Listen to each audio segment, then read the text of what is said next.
Salut à tous les amis, on se retrouve aujourd'hui pour une nouvelle vidéo lundi 19 janvier. Il y a des informations, on va revenir sur le match d'hier, les matchs d'hier même. On va également revenir sur les informations mercato.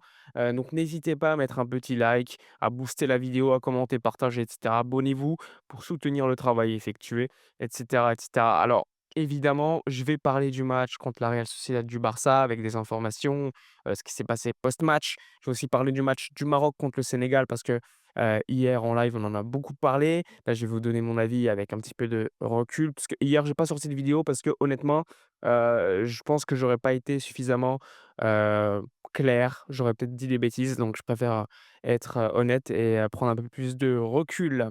Alors, on y va, on débute. Déjà, le Barça hier a perdu contre la Real Sociedad sur le score à 2-1. Alors moi, j'ai regardé le match en deuxième écran, parce que je regardais la finale de la CAN en principal écran. Honnêtement, c'est un miracle pour la Real Sociedad. Je ne sais pas comment ils ont fait pour gagner le match, c'est un miracle. Entre tous les arrêts de Remiro, qui est un top gardien, mais c'est un miracle, tous les arrêts qu'il a pu faire. En plus, Lamine Yamal était vraiment en grande, grande forme. Tu vois le premier but refusé, de la Real Sociedad au bout de 2 minutes de jeu. Ensuite, tu vois cinq poteaux du Barça, 5. Que ça soit un corner de Rashford, que ça soit, des frappes, sur une parade de Remiro, de Lewandowski. Il y a eu plein de poteaux, plein de situations. Il y a eu, des buts refusés. Il y a un but refusé pour hors-jeu de Lamine Yamal. Alors, c'est toujours la même chose. S'il y a hors-jeu d'1 millimètre, il y a hors-jeu. Le problème, c'est quoi? C'est qu'on ne sait pas quel a été le dernier contact du ballon. Koundé, lorsqu'il touche le ballon pour la dernière fois, est-ce que Yamal, à ce moment-là, est bien placé où il le place au niveau du VAR? Et les joueurs n'y ont pas cru, même le coach. Donc c'est toujours la même problématique, hein.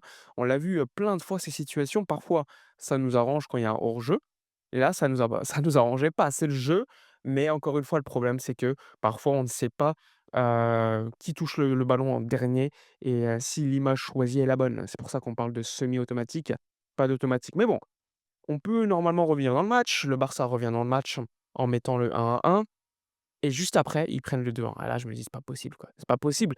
En plus, tu es largement supérieur. Tu mets comme je vous l'ai dit, tu tapes, plein de fois le poteau, tu as des arrêts de Remiro et nous, en face, défensivement, c'est une cata, hein. Que ça soit Koundé sur chaque duel, aérien, il se fait bouger, il se fait manger. Que ça soit Koubarsi, pareil, parce que le deuxième but, ça vient encore une fois de ses 2 côtés, comme pour le premier but, hein, d'ailleurs. Mais avec même Baldé qui normalement est plutôt bon défensivement, selon ses qualités, cette saison, c'est pas le cas et franchement, c'est très très frustrant parce que pour moi, bah, franchement, c'est un match que tu dois gagner. Pourtant avant le match en live et tout, je vous avais dit: «Attention, match ultra, ultra compliqué». Je connais un peu le Barça, je connais la Real Arena. C'est un stade toujours compliqué et voilà. Mais bon, je m'y attendais un petit peu. Donc une équipe, du Barça qui a été satisfaite du jeu proposé. On l'a vu avec Flick, ce qu'il a dit, même les joueurs après le match. Même De Jong, hein, il était énervé sur l'arbitrage en disant: «Oui, avec, Gil Manzano». Bah oui, parce que je vous l'ai pas dit, hein, l'arbitrage, c'était Gil Manzano et au VAR, c'était Desser Grande. Donc toujours le fameux duo qui, l'année dernière, contre, la Real Sociedad avec Lewandowski, le pied de Lewandowski ne faisait plus du 46 mais juste 54 ou plus. Ouais, donc même Flick en a parlé en conf de presse, il a dit: «Ah, c'est les mêmes que l'année dernière». Bah, OK, OK. Donc ouais, il était assez moqueur. Non, honnêtement, on a vu, De Jong, il disait, «Oh, j'essaie de parler avec l'arbitre, je suis capitaine et il me regarde de haut, il me calcule pas, il me regarde avec beaucoup de condescendance» et cetera et ouais, ouais, ça, c'est vraiment quelque chose qui a déplu à De Jong, qui était énervé en post-match et je peux le comprendre. Le problème, c'est qu'encore une fois, parfois, tu as des arbitres, quand tu regardes le pourcentage de matchs, pourcentage de win du Barça avec, Del Cerro Grande ou Gil Manzano, tu te poses des questions. Parce que tu as 23 de défaites avec ces arbitres et normalement, de manière globale, le Barça, avec les autres arbitres, ont beaucoup plus de pourcentage de win. Donc c'est quand même étonnant. Tu as aussi, Carlos Soler qui déglingue la cheville de Pedri, c'est un miracle qu'il y ait pas de blessure pour Pedri.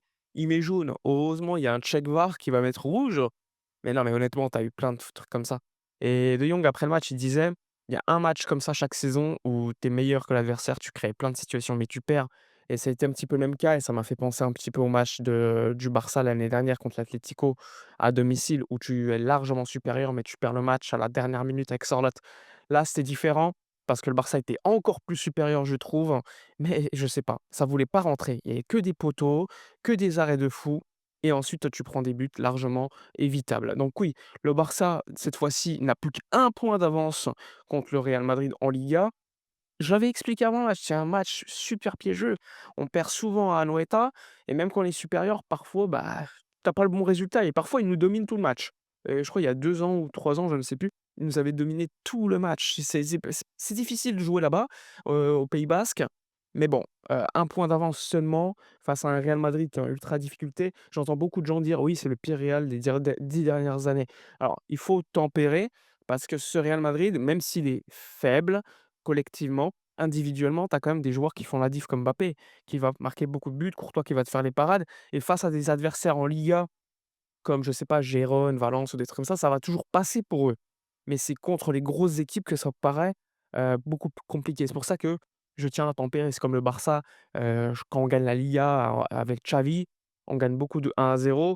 Tu mets face à une top team, c'est beaucoup plus compliqué. Mais face à des équipes de Liga, on va faire les points parce que c'est une équipe régulière.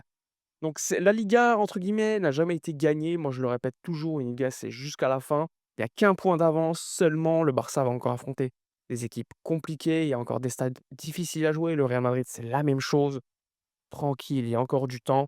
Il faudra faire le job. Le Barça, collectivement, me paraît la meilleure équipe. Mais parfois, c'est les individualités qui remportent, on va dire, des titres plutôt qu'un collectif. Donc c'est important de le dire. Surtout que hier, tu n'avais pas Rafinha qui était out pour ce match. Sinon, bah, pour revenir sur le match entre le Sénégal et le Maroc, parce qu'on m'a beaucoup posé la question, je me suis exprimé plusieurs fois sur, Twitter hier sur mon compte perso. Heu, perso, je suis resté avec, un avis plutôt objectif, je trouve. Moi, j'expliquais hier que sur la fin de match, bon déjà globalement sur le match, Sénégal supérieur en première mi-temps, Maroc supérieur en deuxième mi-temps. Ensuite, la fin du match, c'était n'importe quoi. L'arbitre se trompe complètement selon moi en sifflant beaucoup trop tôt sur la faute de Seck sur Hakimi. Pour moi, il y avait pas faute et je l'ai expliqué sur Twitter. En fait, Hakimi va au duel et il se fait bouger. Il se fait bouger et il accepte le duel, c'est même lui qui le crée le duel. Donc pour moi, l'arbitre se trompe en sifflant trop tôt. Mais comme il siffle trop tôt, le VAR ne peut pas revenir sur la décision. Même si normalement le but aurait dû valider, il ne peut pas revenir sur la décision. C'est pour ça qu'après le match, j'ai entendu Lamine Camara, l'un des joueurs du Sénégal, il disait: «On était énervé parce que le VAR n'est pas revenu. On n'était pas énervé parce qu'il y avait pénalty sur Brahim, parce que pour nous, il y a pénalty sur Brahim Diaz». Donc il fallait comprendre que l'arbitre, en sifflant trop tôt, en fait, ne pouvait pas revenir sur le VAR. Maintenant, il y a pénalty sur Brahim Diaz et moi j'expliquais quoi sur Twitter? J'expliquais qu'un arbitre, normalement, hein, un arbitre bien constitué, il ne doit pas corriger une erreur par une autre erreur, certes, mais il y a une logique sportive. Il y a une logique sportive et c'est pour ça que moi j'expliquais que même s'il y a pénalty sur Brahim Diaz, normalement l'arbitre, on doit lui dire juste avant: «Tu t'es trompé» et il doit «réparer» entre guillemets son erreur parce que tu es dans les dernières minutes du match. Tu ne peux pas faire basculer un titre comme ça en disant: «Je me suis trompé avant, mais là je peux pas, on va dire, donner raison à l'autre équipe alors que je viens de les favoriser par mon erreur». Donc pour moi, c'est pour ça que je disais: «OK, il y a penalty sur Brahim». Il y a plein de gens qui disaient: «Il y a pas penalty, il y a penalty», même les joueurs du Sénégal l'ont admis. Mais moi, j'aurais pas donné le penalty personnellement parce que juste avant, en tant qu'arbitre, bah, je sais que je me suis trompé. Voilà pourquoi. Après, il y a des gens, ils vont me dire: «Oui, Sofiane, mais un arbitre, la compensation, ça n'existe pas. Il doit pas faire une deuxième erreur pour corriger une première. Je peux comprendre. Après, c'est ça, c'est le discours logique, rationnel. Mais moi, j'estime qu'un arbitre, un bon arbitre, s'il sait qu'il s'est trompé avant, eh bien, si 2 minutes plus tard, il y a un penalty, je pense qu'il doit réparer l'erreur. Mais après, c'est mon choix et je sais que d'autres ne seront pas d'accord. Pour autant, le penalty de Brahim Diaz, pour moi, il est scandaleux. Il est honnêtement honteux. Si tu fais une panenka, il faut la mettre. Si tu la rates, tu ridicule et tu peux pas faire ça à la dernière minute de la CAN pour donner un titre à un pays qui attend ça depuis 50 ans. Pour moi, c'est un scandale total. En plus, son comportement, c'est lui qui provoque le penalty, mais au-delà de ça, il est allé chambrer, il est allé chercher tout le monde. C'est lui qui a limite, c'est lui qui voulait demander le VAR. Alors je veux bien, mentalité de gagnant et tout, mais pour moi, c'était too much. Ça voulait humilier l'adversaire à ce moment-là et pour moi, c'était too much et la Panenka, à un tel point, je pensais qu'il l'avait fait exprès pour vous dire au départ. Parce que je me dis: «C'est pas possible de faire ça, c'est pas possible, c'est pas possible». Mais je crois pas qu'il ait fait exprès, c'est juste qu'il a raté son geste. Ensuite, Pour revenir sur le comportement, du coach sénégalais, pour moi, c'est absolument ridicule. D'ailleurs, réglementairement, selon les règles de l'IFA, dès lors qu'un joueur quitte, le stade, le terrain, il doit prendre un carton jaune. Ça, c'est les règles de l'IFA. Il y a beaucoup de joueurs qui ont quitté, qui avaient déjà un jaune, ça aurait pu être rouge. Heureusement, entre guillemets, pour les Sénégalais, ils ont pas appliqué la règle. Et pour moi, le coach sénégalais, d'ailleurs, il a admis s'être trompé par la suite. Pas sûr qu'il ait dit ça si le Sénégal avait perdu, mais pour moi, c'était lamentable de quitter le terrain. Alors, je veux bien qu'on comprenne l'injustice et cetera, à leur place, j'aurais été super frustré, c'est sûr, hein. D'ailleurs, sur Twitter, je l'ai dit, je me mets à la place des Sénégalais. S'il y a pénalty et but de Brahim après, tu énervé et la CAN, l'image de la CAN du Maroc gagnée aurait été entachée parce que malheureusement, l'arbitre s'est trompé. Mais tu peux pas quitter le stade de cette manière parce que l'image de la CAN, l'image de l'Afrique est en jeu, quoi qu'on en dise, et pour moi, c'était catastrophique. Donc il s'est excusé à la suite. Pour moi, ses excuses sont assez hypocrites, mais bon, c'est pas grave, c'est autre chose. Après, il y a eu le comportement, des Marocains, moi, je suis marocain, donc je peux le dire, avec les serviettes de Mendy, lamentable, et ce qui s'est passé dans les tribunes entre les supporters sénégalais qui bombardaient avec des chaises en tapant des photographes et cetera. C'est lamentable. Non, franchement, et de l'autre côté, tu Brahim qui tire le penalty. Honnêtement, c'était catastrophique et on peut se dire que les 10 minutes, 15 minutes d'arrêt ont peut-être joué sur la décision de Brahim de tirer le penalty déjà et de le faire de cette manière. Mais pour moi, à partir de l'erreur à la 95e minute de l'arbitre en sifflant trop tôt, la CAN, malheureusement, est partie en cacahuète et il n'y avait plus de légitimité. Parce que si le Maroc avait gagné, moi personnellement, j'aurais été super content, mais quand même déçu. Parce que je me dis: «On a gagné, mais comme ça, avec une erreur d'arbitrage et tout le monde va nous saouler». Mais bon, c'est aussi comme ça le foot, c'est aussi ça le foot. Parfois les erreurs d'arbitrage font partie du jeu et parfois elles sont acceptées ou pas, mais comme il y a eu un contexte où on l'a créé sur les réseaux sociaux et partout un petit peu, même dans les médias, le fait que la CAN était préparée pour le Maroc, forcément, eh bien, ça a mis beaucoup de soupçons autour de chaque décision et franchement, ça devenait très malsain.